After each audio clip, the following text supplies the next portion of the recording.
और इस मुजफ्फरनगर को खराब करने का जो काम कर रहे हैं, मेरी प्रार्थना है इनसे।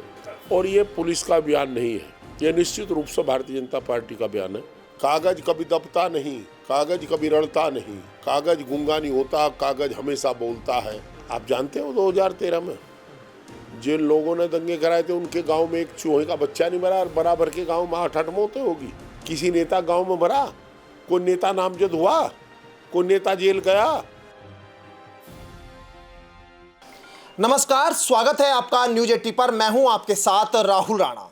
अब कांवड़ यात्रा यूपी में शुरू हो गई, तो मुजफ्फरनगर जहां पर सबसे ज्यादा कांवड़िया निकलते हैं, तो यहां पर अब कांवड़ को लेकर एक बयान ऐसा सामने आया, एक ऐसा फरमान पुलिस का सामने आया जिसको लेकर यहां पूर्व मुख्यमंत्री अखिलेश यादव ने भी ट्वीट कर दिया। और ये बयान जो है इस तरह का आया कि कहा गया कि जो यहां दुकानें रोड पर लगती है, उन दुकानदारों को, उन ठेली पटरी वालों को भी जो है यहां पर अपना नाम अपनी दुकान पर बताना होगा। अगर आप इरफान हैं तो आपको इरफान लिखना होगा, और आपका नाम अगर मोनू या सोनू है तो आपको बताना होगा। इसके पीछे तर्क दिया गया कि ये विवाद आखिर कई बार सामने आ चुका है कि यहां पर जो कांवड़िया आते हैं तो मुस्लिम कि ठेली पर या मुस्लिम के यहाँ दुकान पर वो सामान लेते हैं, और बाद में फिर जब उनको पता लगता है तो उसके बाद विवाद उत्पन्न होता है। अब इस पूरे विवाद के बाद अखिलेश यादव ने ट्वीट किया कि अगर कॉमन नाम होंगे, मुन्नू या जैसे नाम होंगे, तो उनकी पहचान कैसे होगी।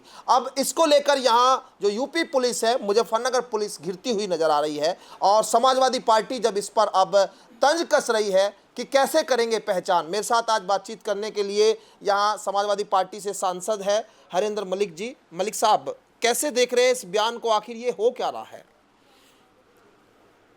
अब ये तो आप भी देख रहे, मैं भी देख रहा। बयान तो मैंने पढ़ा नहीं, बयान क्या है, पर जो चर्चा है वो इतनी चर्चा होगी कि सांप्रदायिक सौहार्द हम लोगों के लिए बनाना एक बड़ी चुनौती रहेगी। और मैं ऐसे सब बयानों के खिलाफ हूँ जो भारत के संविधान की मूल भावना को प्रतिपादित नहीं करते, जो मूल भावना के प्रतिकूल हैं।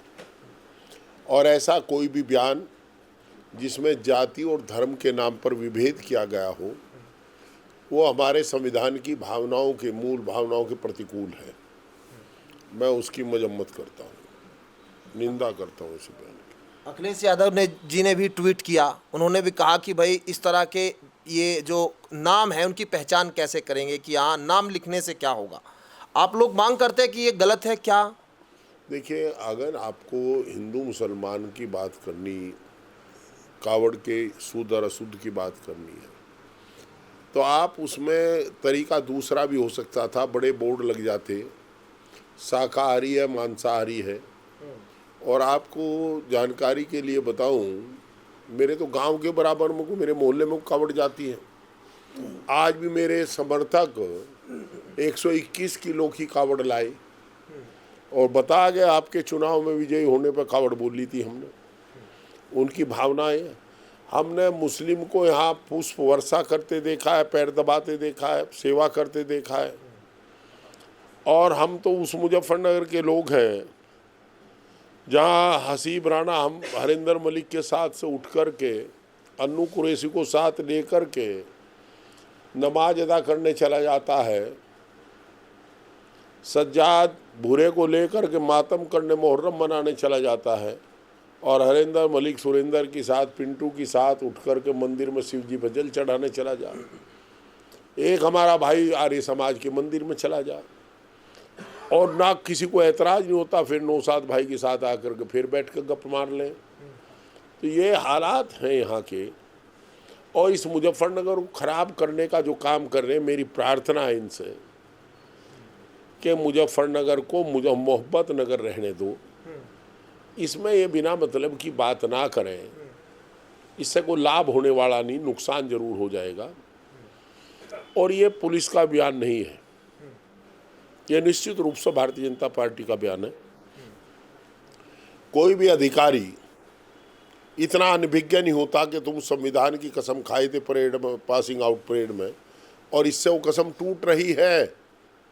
कागज कभी दबता नहीं, कागज कभी रड़ता नहीं, कागज गूंगा नहीं होता, कागज हमेशा बोलता है, पन्ने बोलते हैं, और जब कागज बोलता है तो कैरियर भी बोलता है। मैं जानता हूँ अधिकारियों को, पर इनकी मजबूरी है। और मेरी आपसे प्रेस से भी एक गुजारिश है, बात बहुत हो गया, अब इसे दाब लो बात को, इसे ज़्यादा ना उकसाओ। कहीं कुछ नहीं हो रहा, कोई नहीं रुक रहा, कोई नहीं पढ़ रहा इसे कागज को। यहाँ तो रोज़ है तो हम तो अघोषित आपातकाल झेल रहे, रोज़ नशाबंदी हो। अभी यहाँ नदी पर नशा पकड़ा गया, किसी ने पूछा है आया था कहाँ था, पूछा है बेचने किसे जा रहा था। आपके गांव-गांव में नशा बिक रहा है इस समय, सूखा नशा। मुजफ्फरनगर सबसे बड़ी मंडी है सूखे नशे की, और सब रजिस्ट्रार के ऑफिस में सबसे ज़्यादा रिश्वत है। यहाँ तो भाई चारों डब को लूट है। आज मेरे पास एक आदमी आए, उन पर 13.5 लाख रुपए रिकवरी भेज दी बिजली विभाग ने। वो कह जी ना तो मेरा गए किसी दूसरे की वीडियो बना ली, गांव में खिलाफ पार्टी के आधार पर 2023 में मुकदमा करवा दिया। इस गरीब को पता ही नहीं लगा।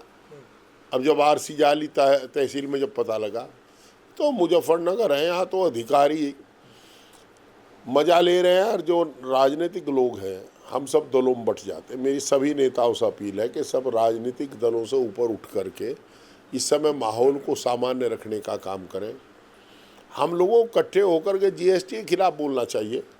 व्यापारी लूट रहा है, पोल्यूशन के नाम पर लूट रहा है, माफिया लूट रहे हैं, उनके खिलाफ लड़ना चाहिए। हम सब के साथ चलने को तैयार हैं भाई। हम चाहते हैं कि बचे मुजफ्फरनगर, हम चाहते हैं यहाँ का रोजगार बढ़े, नौजवान खिलखिलाता रहे, हंसता रहे। ये मायूस करना चाहते हैं। लेकिन ये देखिए कि ये मुजफ्फरनगर में ये फरमान दिया, सहारनपुर भी है, शामली भी जिला है, और भी कई जिले जो मार्ग है, बागपत भी मार्ग है, वहाँ पुलिस ने नहीं दिया। आपने कहा कि ये पुलिस का बयान नहीं, ये राजनीतिक पार्टी का बयान है, क्योंकि कपिल देव अग्रवाल जी ने भी कुछ दिन पहले अभी एक प्रेस कॉन्फ्रेंस की थी, उन्होंने यही बयान दिया था कि अब दुकानों पर जो है अपनी पहचान के लिए नाम लिख लेने चाहिए। लेकिन अखिलेश जी ने जो बयान दिया, उन्होंने कहा कि जिसका नाम गुड्डू होगा, मुन्ना होगा, छोटू होगा, उसको कैसे पहचानेंगे। देखिए, ये कैसे पता लगेगा कि ये फल किसके खेत में पैदा हुआ, हिंदू के खेत में हो या मुसलमान के खेत में हो। अब तो ये पूछा करेंगे ट्रेन में बैठने से पहले इसका ड्राइवर हिंदू है या मुसलमान है, बस कौन चला रहा है, ये संभव नहीं है यार। हमने बड़ा बुरा समय देखा और हम चिल्ला रहे थे उस समय, हमने रोकने का प्रयास किया, हमने नुकसान भी उठाया, 17 का चुनाव खो दिया उसी में। आप जानते हो 2013 में जिन लोगों ने दंगे कराए थे उनके गांव में एक चूहे का बच्चा नहीं मरा, और बराबर के गांव में 8-8 मौतें होगी। किसी नेता गांव में मरा, कोई नेता नामजद हुआ, कोई नेता जेल गया? अरे यहाँ के नेता तो इतने चालू हैं, अपने 151 में चालान करवा लिए, 107-16 में चालान करवा अपने आप जेल चले गए, लोगों को मरवा दिया। इतने चालू लोग हैं। अच्छा, ये कहीं यूपी में जो उपचुनाव है उसको लेकर आप देख रहे हैं कि लोकसभा चुनाव में बीजेपी को सबसे ज़्यादा नुकसान, 29 सीटों का नुकसान यूपी में हुआ। अब मुजफ्फरनगर, क्योंकि ये वो जगह है जहां 2013 का दंश झेला लोगों ने, और यहां से इस तरह की जो मैसेज आवाज़ अब जाने की कोशिश, उपचुनाव पर आपको लगता है 10 सीटों पर इसका असर होगा? कोई असर नहीं होता। मुजफ्फरनगर भी हम जीत रहे, मीरापुर, कोई असर नहीं होने का। समाजवादी पार्टी यहाँ पर आपको लगता है कि इस बार जीत जाएगी यहाँ मीरापुर में? लगता नहीं, लाओ लिख कर दे दूँ, जीत रही है। क्योंकि लोगों ने अखिलेश यादव जी की नीतियों को स्वीकार किया, समाजवादी पार्टी जीत रही है।